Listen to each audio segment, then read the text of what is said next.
Israeli দখলদাররা যে নিরীহ ফিলিস্তিনিদের উপর বছরের পর বছর অমানবিক নির্যাতন চালিয়ে আসছে তা আমাদের কারো জানা নয়। আপনি নিশ্চয় এই বিষয়টা নিয়ে বহু সংবাদ, ছবি ও ভিডিও দেখেছেন, কিন্তু আজ আমি যে গল্পটা বলতে যাচ্ছি তা আপনার সব কল্পনাকেও হার মানাবে। কারণ এটা কোনো গল্প নয়, না কোনো সিনেমার কাল্পনিক কাহিনী। এটা এক বাস্তব সত্য ঘটনা, এক ছোট্ট ফিলিস্তিনি মেয়ের জীবনের বিভীষিকাময় অধ্যায়, যার ভয়াবহ স্মৃতি আজও বেঁচে আছে তার চোখে, তার নিঃশ্বাসে। আপনি হতে যাচ্ছেন এক ভয়ঙ্কর বাস্তবতার সাক্ষী। আর বিশ্বাস করুন, ভিডিওটা শেষ করতে করতে ইসরায়েলি বর্বরতার প্রতি আপনার ঘৃণা আরো বহুগুণ বেড়ে যাবে। তো কথা না বাড়িয়ে চলুন মুভির গল্পে চলে যায়। ফিলিস্তিনিদের একটি ছোট্ট গ্রাম, সময়টা 1948 সাল। গ্রামের পাশের এক ঝর্ণার ধারে কিছু মেয়ে একসাথে খেলছে, তাদের মধ্যে একজন ফারহা। আজ যার গল্প আমরা শুনতে চলেছি। ছোটবেলা থেকেই ফারহার একটাই স্বপ্ন, সে পড়াশোনা করবে আর একদিন শহরে গিয়ে নিজের পরিচয় গড়বে। গ্রামের একমাত্র মেয়েদের স্কুলে সে পড়ে, যেখানে এক মৌলবী তাদেরকে পড়ায়। আজ স্কুলের শেষ দিন, সবাই মৌলবীকে বলছে ভবিষ্যতে কে কি হতে চায়। ফারহা সাহস করে বলে সে আরো পড়াশোনা চালিয়ে যেতে চায়, শহরে গিয়ে পড়তে চায়। কিন্তু মৌলবী এই কথা শুনে চুপ করে যান। তিনি মেয়েদের উচ্চশিক্ষার বিরোধী ছিলেন। স্কুল শেষে ফারহা বের হয়ে দেখে শহর থেকে তার চাচাতো বোন ফরিদা এসেছে। যুদ্ধের ভয়ে তারা গ্রামে আশ্রয় নিয়েছে। দুজনেই প্রায় সমবয়সী, তাই গল্পে গল্পে দুজনের বন্ধুত্ব আরো গভীর হতে থাকে। ফারহা জানায় তার ইচ্ছে শহরে গিয়ে পড়াশোনা করার। ফরিদা অবাক হলেও তাকে সমর্থন করে, কিন্তু তাদের হাসি হঠাৎই থেমে যায়। দূরে গাড়ির আওয়াজ, তারপরে ইসরায়েলি সেনাদের গাড়ি গ্রামে ঢুকছে। ছোট ছোট বাচ্চারা খেলনা বন্দুক তাক করে তাদের গুলি করার অভিনয় করছে। ফারহাও হাসতে হাসতে তাদের সাথে যোগ দেয়, কিন্তু কে জানতো এই শিশুর খেলনা আগামীকাল বাস্তব রক্তে ভিজে যাবে। ফারহা বাড়িতে ফিরে দেখে তার মামা এসেছে। মা মারা গেছে বহু বছর আগে, তাই মামাই মাঝে মাঝে এসে খোঁজ খবর নেন। মামা বাবাকে বলেন দেশে যুদ্ধ শুরু হয়েছে, এখনই ওকে বিয়ে দিয়ে দাও।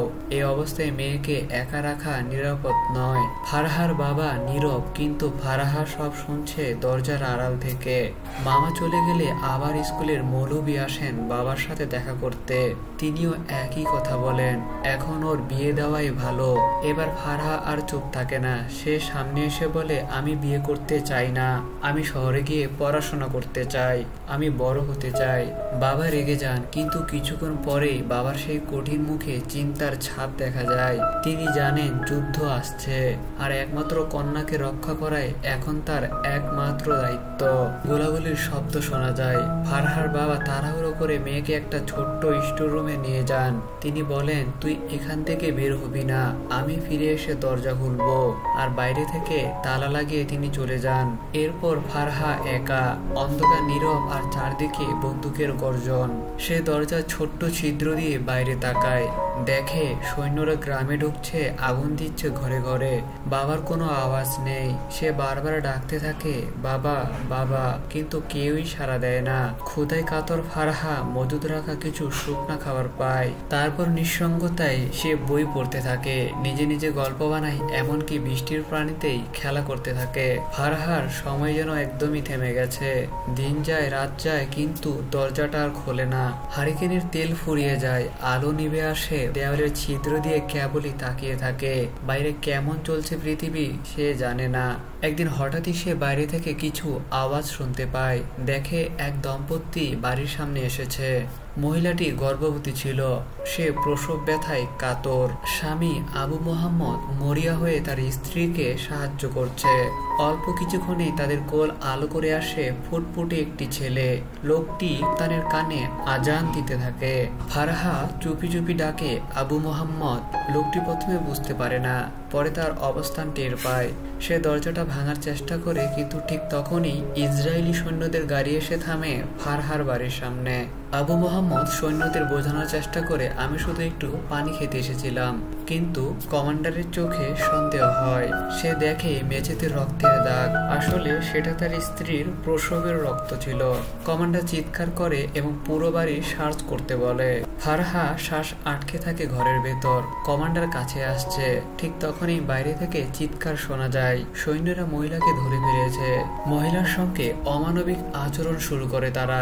আবু মোহাম্মদ প্রতিবাদ করে, কিন্তু শেষ পর্যন্ত তার 2 মেয়ে সহ পুরো পরিবারকেই লাইন করে দাঁড়ানো হয়। এ সময় মুখোশ পরা এক সৈন্য অনুনয় করতে থাকে। সে বলতে থাকে, স্যার, এরা নিরীহ মানুষ, এদের কোনো দোষ নেই। কিন্তু কমান্ডার ঠান্ডা গলায় বলে, এদের সবাইকে মেরে ফেলো। একসাথে গুলির শব্দে কেঁপে ওঠে গ্রাম। নিহত হয় নিরীহ মানুষ, শিশু ও নারী। ফারহার বুকে ভেতর থেকে চিৎকার বেরোতে চায়, কিন্তু সে নীরবে শুধু কাঁদে। মুখোশ পরা যে সৈন্যটি করুণা দেখাচ্ছিল, সে ছিল ফারহার নিজের বাবা। তিনি শুধু দরজার কাছে এসে বলেন, ফারহা, তারপর চলে যান চিরদিনের জন্য।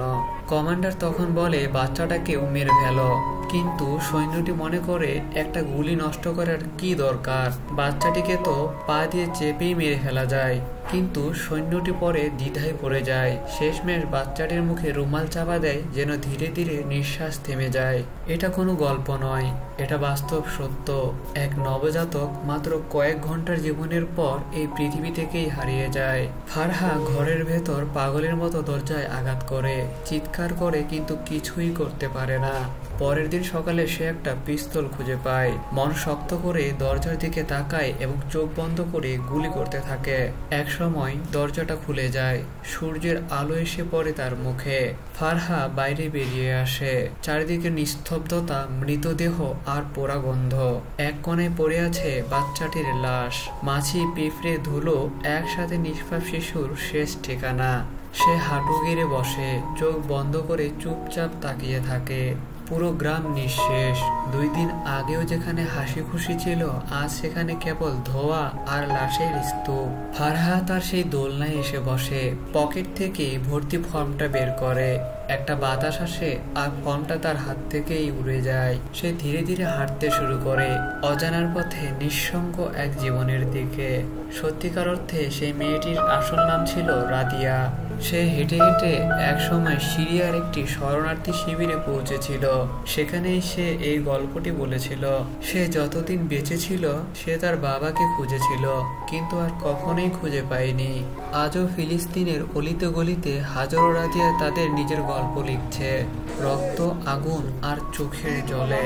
তাই আমি আপনাদের বলবো, একবার চোখ বন্ধ করে এই মানুষগুলোর জন্য একটু দোয়া করে দিন। আমাদের করার মতো হয়তো কিছুই নেই, কিন্তু অন্তত তাদের ভুলে যাবেন না।